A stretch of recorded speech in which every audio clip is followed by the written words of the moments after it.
Էնգելսի մի շարք հոդվածներում հանդիպող կանխատեսումները, որոնք վերաբերում էին զինված ուժերի զարգացման որոշ միտումներին եւ որոնք պատմությունը հաստատեց, հանդիսանում են գիտական հստակատեսության նշանակալի օրինակներ։ Դրանց թվում կարելի է նշել, օրինակ, նրա կանխատեսումը հետևակ զորքերի մարտավարության փոփոխությունների մասին, պայմանավորված հրազենի արդյունավետության անընդհատ աճով, ինչպես նաև նրա կանխատեսումը նավատորմի մարտավարության եւ նավերի տեսակների փոփոխությունների մասին, հաշվի առնելով ռազմական նավերի կրակային հզորության աճը։ Միևնույն ժամանակ, հարկ է հիշել, որ Էնգելսը ընդհանրացնում էր այն պատերազմների փորձը, որոնք նախորդել էին այն շրջանին, երբ լայնորեն սկսվեց մեքենաների եւ ավտոմատ զենքի կիրառումը։ Հետևաբար, նրա դրույթներն ու դատողությունները, որոնք արտացոլում էին պատերազմի առանձնահատկությունները նախաիմպերիալիստական դարաշրջանում, չպետք է ավտոմատ կերպով կիրառվեն ժամանակակից պայմաններում եւ առանց վերապահության ընդունվեն արդի ռազմավարության եւ մարտավարության մեջ։ Նման մոտեցումը հակասելու էր այն ստեղծագործական ոգուն, որով Էնգելսը մեզ ժառանգեց ռազմական տեսության իր ամբողջ ժառանգությունը։ Նա մշտապես դեմ էր ռազմական արվեստի կանոնների նման բացարձակացմանը եւ հետեւողականորեն պաշտպանում էր պատմական մոտեցումը այս եւ մյուս բոլոր ոլորտներում։ Էնգելսի Աֆղանստան, Ալժիր եւ Բիրմա հոդվածները, որոնք նա գրել է հանրագիտարանի համար, կազմում են այդ հատորի առանձին խմբականակը։ Դրանք տեղեկատու բնույթի հոդվածներ են, որտեղ ներկայացվում են աշխարհագրական եւ ազգագրական տվյալներ այդ երկրների տնտեսության, քաղաքական կազմակերպության եւ պատմական զարգացման հիմնական փուլերի նկարագրություններ։ Սակայն այստեղ առանձնահատուկ նշանակություն ունի Էնգելսի հստակ եւ սուր դատապարտումը կապիտալիստական տերությունների գաղութատիրական քաղաքականության նկատմամբ։ Նա մերկացնում է Ասիայի եւ Աֆրիկայի ժողովուրդների ստրկացման ու շահագործման համակարգը, Արևմտյան Եվրոպայի բուրժուազիայի կողմից, ինչպես նաև գաղութային բռնակցություններն ու արկածախնդրությունները, որոնց զոհ դարձավ այս մայրցամաքների երկիր առ երկիր։ Այս առումով այդ հոդվածները շարադրվում են Մարքսի եւ Էնգելսի լրագրողական գործունեության այն փայլուն էջերին, որոնք նվիրված էին գաղութատիրության մերկացմանը։ Դրանք վկայում են նրանց խորին մտահոգությունը արևելքի ժողովուրդների ճակատագրերի հանդեպ եւ նրանց ազգային ազատագրական շարժումների նկատմամբ։ Էնգելսը իր Բիրմա հոդվածում ցույց է տալիս, թե ինչպես այդ երկրի բնական հարստությունները գայթակղեցին բրինական իշխող խավերին ու արթնացրին նրանց կամենալը ընդլայնելու Բրիտանիայի գաղութային կայսրությունը Բիրմայի հաշվին։ Ինչպես Ասիայի եւ Աֆրիկայի այլ երկրների պարագայում գաղութարարները օգտվեցին Բիրմայի տնտեսական հետամնացությունից եւ կիսահայրապետական համակարգից, այն դարձնելով թալանի ասպարեզ։ Էնգելսը նշել է, որ առաջին եւ երկրորդ անգլո-բիրմայական պատերազմների 1824-ից մինչև 26 եւ 1852 թվականների արդյունքում Բիրման զրկվեց իր ամենաարդյունավետ հողերից եւ կորցրեց ելքը դեպի ծովը՝ 280։ Սա Բրիտանիայի կողմից ամբողջ երկրի բռնակցման նախերգանքն էր, որը տեղի ունեցավ 1885 թվականին։ Աֆղանստանի մասին հոդվածը կենտրոնանում է Բրիտանիայի իշխող շրջանակների ձախողման վրա 19-րդ դարի 30-ականների վերջին եւ 40-ականների սկզբների ներքիղ հենթարկեցնելու փորձերում։ Այս փորձից հետո բրիտանացիները կրկին ներխուժումներ կատարեցին, խախտելով աֆղան ժողովրդի անկախությունը։ Էնգելսը բացահայտեց բրիտանական գործակալների թավադրությունները Աֆղանստանում, նրանց բացահայտ միջամտությունը երկրի ներքին գործերին եւ սադրիչ մեթոդները, որոնցով հրահրվեց 1838-ից մինչև 42 թվականների անգլո-աֆղանական պատերազմը, որի նպատակը Աֆղանստանի բռնակցումն էր։ Աֆղանստանի ներխուժումը պետք է դիտվեր որպես Բրիտանիայի գաղութային ընդարձակման անբաժանելի մաս Կենտրոնական Ասիայում։ Աֆղանստանի մասին հոդվածը լրացվում է Ջոն Քեյի Աֆղանստանի պատերազմի պատմություն աշխատության ամփոփումով, որը Էնգելսը կազմեց հոդվածի վրա աշխատելիս։ Ի տարբերություն հեղինակի արդարացումների, Էնգելսը այդ գրքում նշված փաստաթղթերում իրականությունը ցույց տվող փաստեր։ Դրանք բացահայտեցին աֆղանական արշավանքի կազմակերպիչների ընդարձակման նպատակներն ու հավակնությունները, որոնք թաքցվում էին ցարական Ռուսաստանի կողմից Հնդկաստանում բրիտանական տիրույթներին սպառնալիքի մասին հորինվածքներով։ Էնգելսը ցույց տվեց նաև բրիտանացի ագրեսորների ցինիզմն ու խորամանկությունը, որոնք իրենց նպատակներին հասնելու համար ոչինչ չէին խորշում։ Նրանք բորբոքում էին ցեղային թշնամանք, կաշառում էին ֆեոդալ ցեղային ազնվականության վաճառական տարրերին եւ վարձում էին մարդասպաններ, վերացնելու այն մարդկանց, որոնք համարվում էին վտանգավոր բրիտանական գերիշխանության համար։ Էջեր 380, 382, 387 եւ այլուր։ Էնգելսը արձանագրում է բրիտանական արկածախնդրության կործանումը Աֆղանստանում եւ մանրամասն նետեղի բնակչության ապստամբությունները օկուպանտների դեմ 1840 եւ 41 թվականներին։ Այդ պայքարի շնորհիվ աֆղանցիները այդ քաջ ամուր կամքով եւ անկախ ցեղը վճռականորեն դիմակայեցին գաղութարարներին եւ հաջողեցին նրանց վտարել երկրից։ Էնգելսի նկարագրությունը Ֆրանսիայի կողմից Ալժիրի նվաճման մասին կենթանի կերպով ցույց էր տալիս գաղութատիրական իշխանության դաժան մեթոդները եւ գաղութային ստրկացման ծանր հետևանքները։ Ֆրանսիացիների կողմից Ալժիրի առաջին զբաղեցումից մինչև մեր օրերը, գրում էր նա, այդ դժբախտ երկիրը եղել է անտար արյունահեղությունների, թալանի եւ բռնության ասպարեզ։ Յուրաքանչյուր քաղաք, մեծ թե փոքր, նվաճվել է առանձին հսկայական մարդկային զոհերով։ Արաբական եւ Քաբիլ ցեղերը, որոնց համար անկախությունը անգին է, իսկ օտար տիրապետության նկատմամբ ատելությունը կյանքի արժեքից էլ ավելի թանկ սկզբունք, կոտրված ու ջախջախված են եղել սոսկալի ռազիաների հետևանքով։ Այդ ժամանակ գյուղերը եւ ունեցվածքը այրվում ու ոչնչացվում էին, կանգուն բերքը կտրում էին, իսկ խեղճ մնացած բնակիչները կամ սպանդի էին ենթարկվում, կամ էլ տառապում ամեն տեսակ անարակության ու դաժանության սարսափներից։ Ընդգծելով գաղութային ռեժիմի անկայունությունը, Էնգելսը նշում էր Ալժիրի ժողովրդի շարունակական ապստամբությունները ֆրանսիական տիրապետության դեմ։ Նա գրում էր, որ չնայած 3 տասնամյակ տևած արյունալի պատերազմներին, սկսած 1830 թվականից, չնայած Ալժիրի դեմ ուղարկված մեծաքանակ զորքերին ու ծախսված ահռելի գումարներին, ֆրանսիական գերակայությունը լիովին պատրանքային է, բացի ծովափնյա գոտուց եւ քաղաքների մերձակայքից։ Քեղերը շարունակում են հաստատել իրենց անկախությունը եւ իրենց զզվանքը ֆրանսիական ռեժիմի հանդեպ։ Էնգելսի հոդվածները գաղութային թեմաների մասին ներշնչված են հավատով,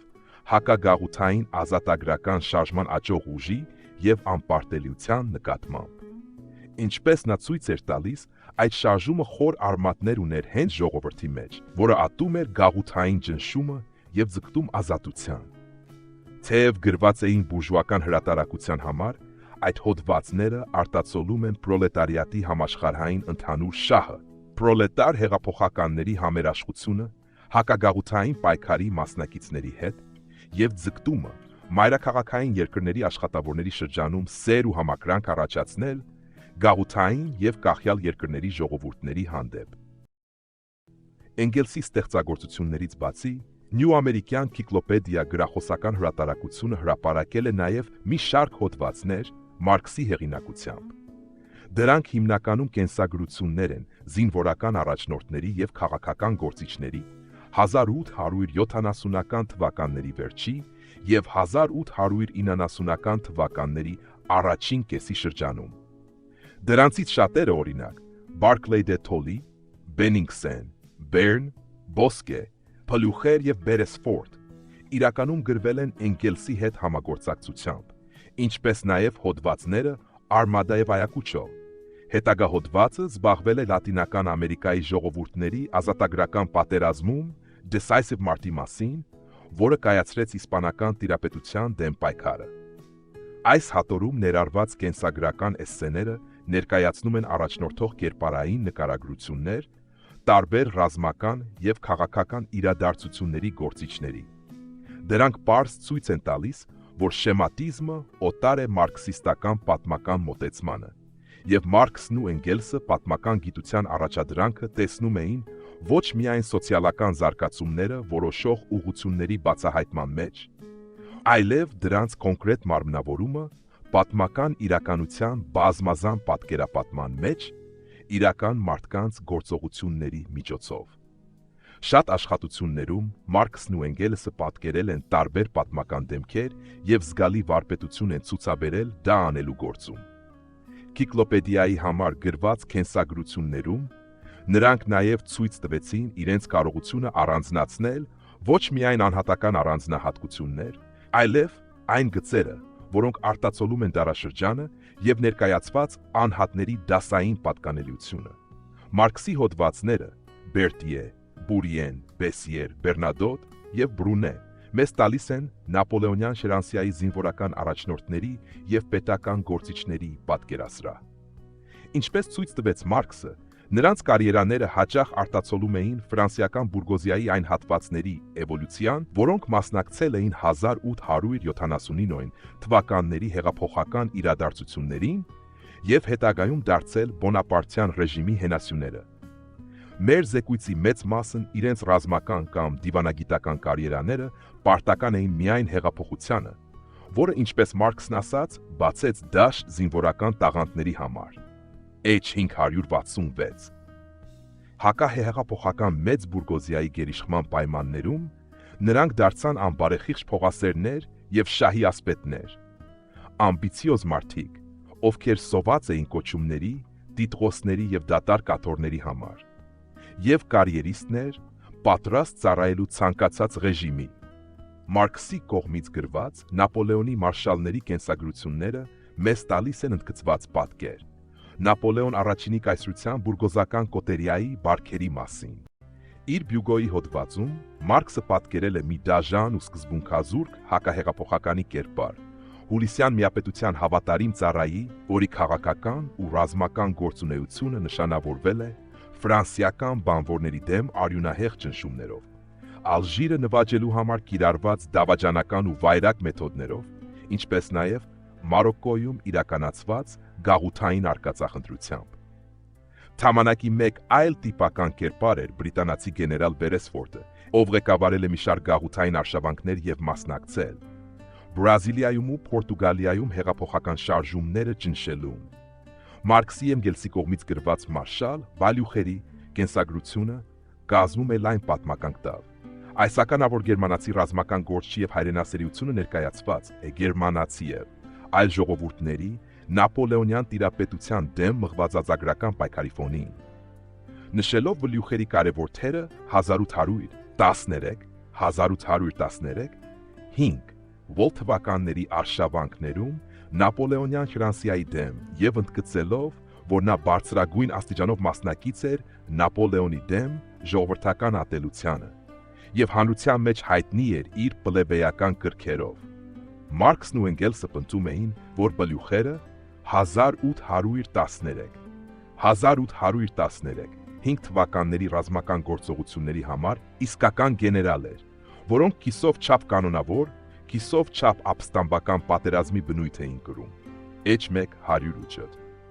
Բլյուխերի կենսագրությանը կցված է Մարքսի Բյուլովի մասին գրած համառոտ կենսագրական նոտան, ով նույնպես մասնակցել էր Նապոլեոնյան Շրանսիայի դեմ պատերազմներին։ Բլում եւ Վերն հոդվածները պատմում են այդ հեղափոխականների կյանքի մասին։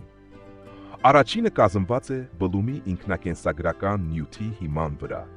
ինչի մասին վկայում են Մարքսի կատարած 1840-ական թվականների եւ 1850-ականների սկզբի գերմանական հանրագիտարաններից ցիտատները, որտեղ այն առաջին անգամ վերարտադրվել է։ 184 թվականի հեղափոխության ականավոր գործչի եւ հետագա հակահեղափոխական ահաբեկչության զոհ դարձած Հոբերտ Բլումի կերպարի ուրվագիծը ցույց է տալիս, որ Մարքսը հստակ գիտակցելով գերմանական մանրբուրժուական դեմոկրատների որպես ամբողջության սահմանափակություններն ու չափավորությունը, բարձր էր գնահատում նրանց, ովքեր մնացին հավատարիմ ժողովրդի շահերին։ Յուզեֆ Բերնին նվիրված հոդվածում այդ լեհ գեներալը, ով 184 թվականի Հունգարիայում հեղափոխական պատերազմի ժամանակ առաջնային դեր է խաղացել, նկարագրված է որպես պարտիզանական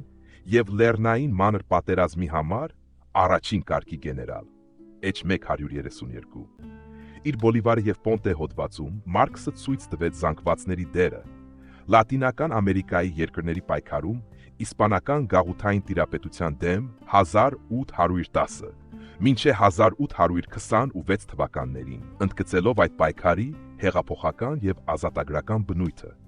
Այնուամենայնիվ, նա մոլորեց, օգտագործելով այդ ժամանակվա բազմաթիվ հիշատակություններն ու գրությունները, որոնց հեղինակները հակահայացք ունեին Սիմոն Բոլիվարի ազգային ազատագրական շարժման առաջնորդի նկատմամբ,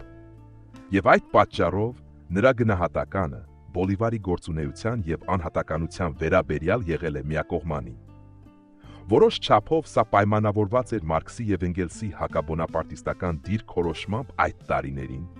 ինչպես նաեւ նրանց ցանկությամբ պայթեցնել Նապոլեոնի եւ նրա հետևորդների միստիկան,